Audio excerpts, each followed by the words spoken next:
महाराष्ट्र में 15 अगस्त को गोश्त यानी मटन मीट को फरोख्त करने पर पाबंदी है और इस पाबंदी पर सरकार में ही रहने वाले लोग कहीं ना कहीं इस फैसले के खिलाफ नजर आ रहे हैं। नायब वजीर आला अजीत पवार इस फैसले के खिलाफ नजर आ रहे हैं और ऑपोजिशन तो एक कदम और आगे बढ़ते हुए दिखाई दे रही है। ऑपोजिशन ने कहा है कि 15 अगस्त के दिन वो नॉनवेज खाकर एहतजाज करेगी। इस वीडियो के जरिए आपको बताएंगे कि आखिर पूरा मामला क्या है और कौन से नगर निगम यानी म्युनिसिपल कॉर्पोरेशन की तरफ से महाराष्ट्र में कौन कौन से म्युनिसिपल कॉर्पोरेशन की तरफ से इस तरह के अहकाम जारी किए गए हैं कि इस दिन मटन मीट फरोख्त नहीं होगी। ना सिर्फ दुकानें खुलेंगी, ना ही इसे बेचा जा सकता है।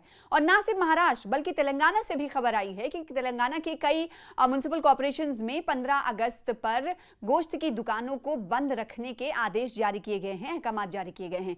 अब रुख कर लेते हैं महाराष्ट्र का, जहां पर इस वक्त बवाल मचा हुआ है। ऑपोजिशन की तरफ से तीखी आलोचना इस वक्त नगर निगम सहते हुए दिखाई दे रहा है और कौन से जगह का ये मामला है और कहां कहां पर इस तरह के अहकाम जारी किए गए हैं, इस वीडियो के जरिए आपको जल्दी से बता देते हैं। छत्रपति संभाजी नगर म्युनिसिपल कॉर्पोरेशन है, इन्होंने त्योहारों के पेश नजर 2 दिन 15 और 20 अगस्त को शहर के हुदूद में ज़बीहा खानों यानी दुकानदार जो जहां पर गोश्त काटे जाते हैं और जहां पर बेचा जाता है, उन दोनों जगह पर इसकी पाबंदी लगा दी है, यानी बंद करने के अहकाम जारी किए हैं। इस अहकाम में, इस आदेश में कहा गया है कि पाबंदी का हुक्म 15 अगस्त को हिंदू त्योहार गोकुल अष्टमी के मौके पर दिया गया और 20 अगस्त को जैन बिरादरी के एक अहम त्योहार पर्युषण पर्व के आगाज का दिन है। म्युनिसिपल कॉर्पोरेशन ने कहा है कि इन 2 दिनों में छत्रपति संभाजी नगर शहर में जानवरों के ज़बाह करने और गोश्त को बेचने यानी फरोख्त करने पर पाबंदी होगी और खिलाफ वर्जी पर कार्रवाई का भी इंतबा दिया गया। यानी अगर कहीं पर दुकानें खुली रहीं और कहीं पर अगर मीट को बेचा गया तो बेचने वाले को खिलाफ कार्रवाई की जाएगी, ऐसी चेतावनी दी गई है। और जिस पर महाराष्ट्र के नायब वजीर आला अजीत पवार ने कुछ शहरी इदारों की जानिब से 15 अगस्त को इस हवाले से आदेश जारी करने को उन्होंने इस पर नाराजगी का इजहार करते हुए कहा है कि इस तरह की पाबंदी लगाना गलत है। अजीत पवार ने कहा कि इस तरह की पाबंदियां आमतौर पर अकीदे से मुताल्लिक हसासियत को मद्देनजर रखते हुए लगाई जाती हैं, जैसे कि आषाढ़ी एकादशी, महाशिवरात्रि, महावीर जयंती वगैरह। महाराष्ट्र में लोग वेज और नॉन वेज खाना खाते हैं। अजीत पवार ने इतना ही नहीं, उन्होंने कहा कि इस तरह की पाबंदी लगाना गलत है। बड़े शहरों में मुख्तलिफ ज़ात और मज़ाहिब के लोग रहते हैं। अगर ये एक जज्बाती मसला है तो लोग इसे एक दिन के लिए कबूल करते हैं, यानी इस पाबंदी को। लेकिन अगर आप यौम महाराष्ट्र, यौम आज़ादी और यौम जमहूरिया के मौके पर इस तरह के अहकाम की पाबंदी के हवाले से अहकाम जारी करते हैं तो ये मुश्किल है। सुनिए उन्होंने और कुछ कहा। मी पण ती बातमी टीव्हीलाच बघितली की काही लोकांनी असं सांगितलं की तिथं बंदी घातली तर ज्यांनी बंदी घातली त्यांच्या ऑफिस समोर जाऊन आम्ही ते विक्रीची व्यवस्था करणार।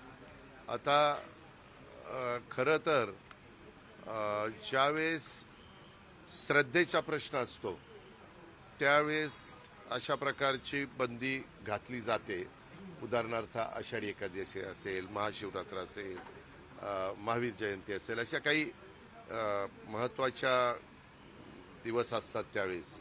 आता स्वातंत्र्य दिन हा देशाला स्वातंत्र्य मिळून 78 वर्ष होत आहेत। आपल्या देशामध्ये, आपल्या राज्यामध्ये काही जण शाकाहारी आहेत, काही जण मांसाहारी आहेत। आता तुम्ही जर कोकणात गेला तर कोकणात साधी भाजी करताना पण तिथं सोळे, सुकट, बोंबील असलं काही काही त्याच्यामध्ये घालतात, तो त्यांचा आहार आहे।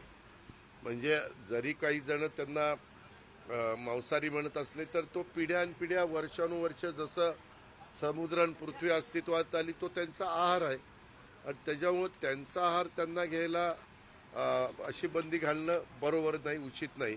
आणि महत्त्वाच्या शहरांच्या मध्ये तर अनेक जाती धर्माची लोक राहत असतात आणि ही लोक राहत असताना मी मगाशी जसं सांगितलं, भावनिक मुद्दा असेल तर एक वेळ त्या दिवसापुरती बंदी किंवा आणखी काही काळापुरती बंदी घातली तर लोक एक्सेप्ट करतात।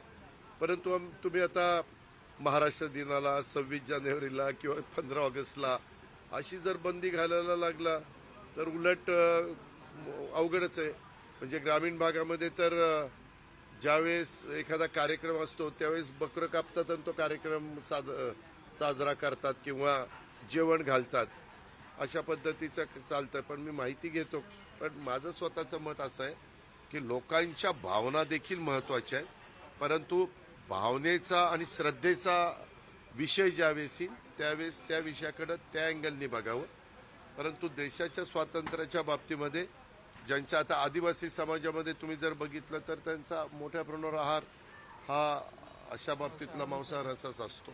और ऐसा ही हुक्म मुंबई के करीब थाने जिला में कल्याण डोंबिवली म्युनिसिपल कॉर्पोरेशन यानी KDMC की जानिब से भी जारी किया गया, जिसमें 15 अगस्त को गोश्त की दुकानों को बंद करने की हिदायत की गई है. इतलात है कि मालेगांव म्युनिसिपल कॉर्पोरेशन ने भी ऐसा हुक्म जारी किया है, यानी मालेगांव में भी इस तरह से हुक्मनामा नगर निगम की तरफ से जारी किया गया है. अब इस पर अपोजिशन पार्टियां क्या कुछ कह रही हैं वो आपको बता देते हैं. शिवसेना के MLA हैं आदित्य ठाकरे. उन्होंने कहा है कि DMC कमिश्नर को मुअत्तल किया जाना चाहिए, क्योंकि ये उनका मसला नहीं है. वो सब्जी खाएं या फिर मीट खाएं, इस खाने पर फैसला किसी का जाती होना चाहिए. ये नगर निगम फैसला नहीं करेगा, तय वो नहीं करेगा. ठाकरे ने साथ ही कहा कि ये हमारा फैसला है कि यौम आज़ादी पर हम क्या खाएं और क्या ना खाएं. हम यकीनी तौर पर नॉनवेज खाना खाएंगे. देखिए, आदित्य ठाकरे कहते नजर आ रहे हैं कि हम विरोध जताएंगे नॉनवेज खाकर. कमिश्नर को इसके बजाय सड़कों पर गड्ढों के मसले पर तवज्जो देनी चाहिए. तो आदित्य ठाकरे क्या कुछ कह रहे हैं, सुन लीजिए. कल्याण डोंबिवली के जो महापालिका के आयुक्त हैं उनको सस्पेंड किया जाए, जो भी हो, मुझे पता नहीं वो कौन है, क्योंकि वेज नॉन वेज ये मुद्दा उनका नहीं है. स्वातंत्र दिन पे हम क्या खाएं, हमारा अधिकार है, हमारा स्वातंत्र है. वो नहीं हमें बता सकते कि वेज खाएं नॉन वेज खाएं. हम तो बिल्कुल नॉन वेज खाएंगे, हमारे घर में खाते हैं. हमारे घर में नवरात्रि को भी हमारा जो प्रसाद होता है उसमें प्रॉन्स होते हैं, मच्छी होती है, क्योंकि ये हमारी परंपरा है, ये हमारा हिंदुत्व है. और वहाँ की जो आगरी कोड़ी बांधे हुए वो कहाँ जाएंगे? ये कोई धर्म की बात नहीं और ये कोई देश हित की बात नहीं है कि वेज नॉन वेज खाओ. जो भी खाते हो घर में क्यों घुस के बात करें. वो जो महापालिका के आयुक्त है उन्होंने देखना चाहिए कि उनकी जो काम में जो कमियां है, जो रास्ते पे गड्ढे हो या वो पलावा का ब्रिज हो, उसकी वजह से दुनिया भर में KDMC की बदनामी हो रही है. और साथ ही साथ समाजवादी पार्टी के नेता अबू आसिम आजमी ने भी नाराजगी का इजहार किया है. उन्होंने क्या कुछ कहा इस पूरे मामले पर, आइए आपको सुनाते हैं. गलत डिसीजन है ये. आज़ादी का दिन है, जिस दिन देश आज़ाद हुआ था उस दिन आप जो है हम क्या खाएंगे क्या नहीं खाएंगे उस पर रोक लगा रहे हैं. गरीब लोग बेचारे थोड़ा मटन लेके होटल चलाते हैं, सड़क पर खोंचा लगा करके कुछ बेचते हैं, भूख लोगों को गरीबों को खिलाते हैं. ये सब बंद करके ये जो किया जाए बहुत गलत है. ये मैं समझता हूँ, मैं इसकी खुली निंदा करता हूँ. और ये सरकार की जिम्मेदारी नहीं कौन क्या खाएगा.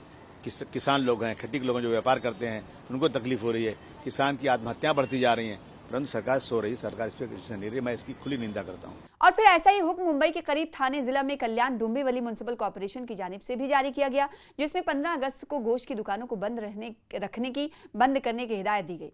और साथ ही इतलात हैं कि मालेगांव म्युनिसिपल कॉर्पोरेशन ने भी ऐसा ही हुक्म जारी किया है. तो इस हुक्म के बाद, यानी म्युनिसिपल कॉर्पोरेशन की तरफ से इस तरह के महाराष्ट्र में हुक्म के बाद सियासत हाई है. और जो अपोजिशन लीडर हैं वो नगर निगम की सरकार को इस वक्त जिम्मेदार ठहरा रहे हैं और साथ ही साथ भारतीय जनता पार्टी पर भी सवाल खड़े कर रहे हैं.